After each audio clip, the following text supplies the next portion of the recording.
प्रमिला ऐ अगं 14 वर्ष झाली आपल्या लग्नाला. मंदिरला आलीस तू, कसं वाटलंय काय जरा थोडं सांग, मग 4 शब्द बोल. आपलं आनंदाचे दिवस कसे काय जरा मनोगत. मनोगत सांगायचं असं काय नाही, भांडणाचं बोलायचं नाही. भांडणाचं नाही, इमोशनलीच बोलते.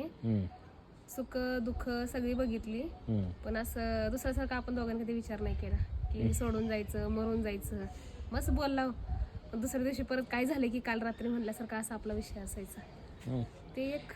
दुसरं म्हणजे भरपूर गोष्टी अशा झाल्या आयुष्यामध्ये, दोघांनी खंबीरपणे साथ दिली त्याला. आणि माझी आई कायम म्हणते, तिला सारखा प्रॉब्लेम सांगायला ना, असं काय तर राहिले तसं काय तर राहिले, तर ती म्हणायची तर आम्हाला सुद्धा 14 वर्षाचा वनवास होता, तुमचा पण होईल. आता मला आज खरंच वाटलं, आज 14 वर्षाचा वनवास संपलाय आपला. आता इथनं पुढं कृपा करो महादेवाच्या आशीर्वादाने सगळं चांगलं आणि व्यवस्थित हो. माझ्या पोरांना दृढ आयुष्य लागो, सगळ्या गोष्टी व्यवस्थित होऊ दे सगळ्या. एवढी मोठी मोठी संकटाला तोंड दिले ना, अजून ह्याच्यापेक्षा मोठं काय येणार आहे अजून आयुष्यामध्ये? हा ते तर आहे. टेन्शन नाही गोष्टी अशा सांगू शकत नाही, एवढं स्वतःला कोलॅब करून घेतली सगळ्याच गोष्टीमध्ये. बिंदास राहायचं, टेन्शन नाही घ्यायचं. सगळ्यात महत्वाचं म्हणजे आज लक बघितलं का तुम्ही, सोमवार आहे आज. सोमवार म्हणून तर आलोय.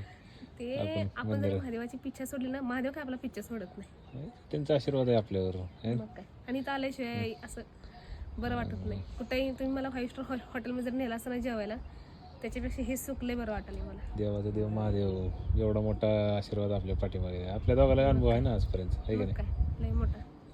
त्यांनीच आपल्यावर एवढं मोठं आजपर्यंत कृपा ठेवली आहे. त्यामुळे टेन्शन घ्यायचं नाही. तर मित्रांनो बघा, आलं बघा, मॅडम सकाळी रुसली होती ना, म्हणले काय करायचं नाही. आता माफ करा, आता जाऊ दे.